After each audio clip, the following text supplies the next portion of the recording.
So for this installment, we're going to be looking at the game recap. We're going to be looking at the finishing third, fourth quarters, John Wall, Bradley Beal, their performance, as well as Isaiah Thomas and Avery Bradley. So the final score, I believe, was 92-91 for Washington. And it was a very impressive defeat. It was a very impressive accomplishment. That last clutch three by John Wall was obviously exactly what they needed. Also, a very liberating three indeed came from Bradley Beal when they were down 87-82, and then Beal scored. It's a 2-point game. Free throws right away from John Wall. Isaiah Thomas got them back. So did Al Horford, but it just wasn't enough. And the Wizards, they kept pushing away. It was an excellent performance by John Wall.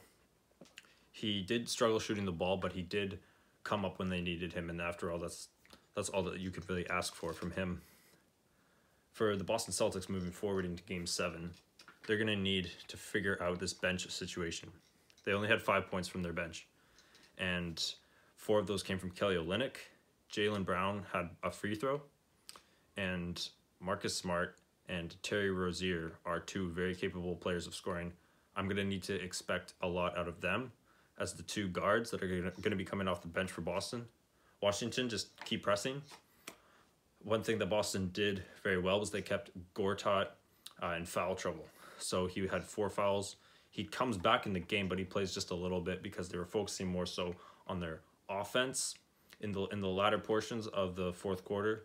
They did play him for a little bit in the fourth quarter, but mainly they wanted to have Markieff Morris there, who's very capable of getting those offensive rebounds, and they put it completely away. What surprised me the most about this game was Avery Bradley. He had 25 points, and he played exceptionally well. At the very last shot that Boston actually converts on, he took a wide 2, or excuse me, a deep 2 on the baseline. He could have stepped back and gotten a 3. Obviously, mistakes can be made at the end of the game. We look back and we think to ourselves, what could have happened, right, to change the absolute score of the game.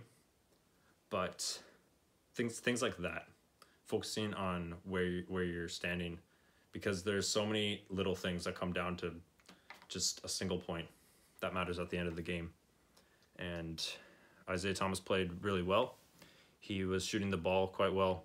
John Wall had a very excellent clutch block there on the Isaiah Thomas 3. I think that he didn't have much of a chance with that one. I think Wall who's an excellent defender, he was playing him that way the entire time. He knew that if he was going to drive, that Wall would have help with the running to the paint. On the last shot, the second to last shot that Horford got to put them up by 2, 91-89. Al Horford's shot, I think Isaiah Thomas definitely could have gotten that shot, but he passed it. And Wall was there creeping up behind him. He had Gortat on him, passed it over, and Wall was not in an excellent orientation in order to defend Horford. So I think shooting the ball struggled for both ends, and that ended up working out in Washington's favor. But they can't be expecting that to be the case. I think that Wall is going to have to perform with a little bit better efficiency. Beal, you can't expect more from him. From the Boston Celtics, I think that their bench is going to be the biggest problem. Getting those 2, getting Rozier and Smart off to a good start. Isaiah Thomas and Avery Bradley, you can't ask anything more from them. That was just an excellent performance on both ends.